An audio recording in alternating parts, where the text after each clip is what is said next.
Warna news Marathi, त्यास विश्वासार्ह बातमीचा।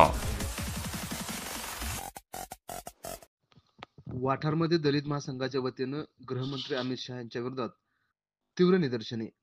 वाठार तालुका हातकणंगले येथे दलित महासंघाच्या वतीनं संसद भवनमध्ये केंद्रीय गृहमंत्री अमित शहा यांनी विश्वरत्न डॉक्टर बाबासाहेब आंबेडकर यांच्याबद्दल अवमानकारक शब्दांचा वापर केल्याबाबत तसेच भारत देशामध्ये महिलांच्यावर होणाऱ्या अन्याय अत्याचाराच्या विरोधात दलित महासंघाचे जिल्हाध्यक्ष बाबासाहेब दबडे यांच्या नेतृत्वाखाली तीव्र निदर्शने करण्यात आली।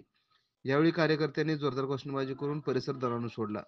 यावेळी वाठार येथील स्टँड चौकात अमित शहा यांना गृहमंत्री पदावरून हटवून द्यावे तसेच देशामध्ये महिलांच्यावर होणारे अन्याय अत्याचार बलात्कार या घटनेच्या विरोधात दलित महासंघाचे कार्यकर्त्यांनी तीव्र शब्दात जाहीर निषेध व्यक्त केला।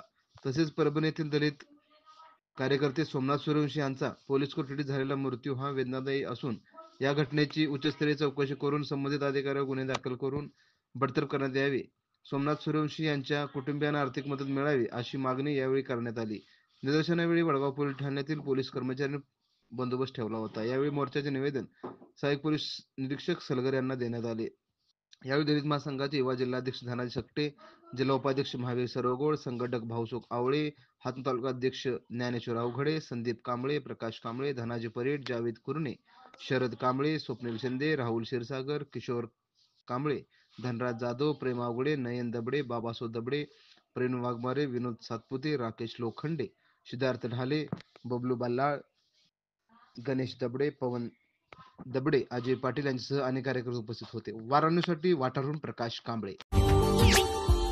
Subscribe now and press the bell icon. Never miss an update.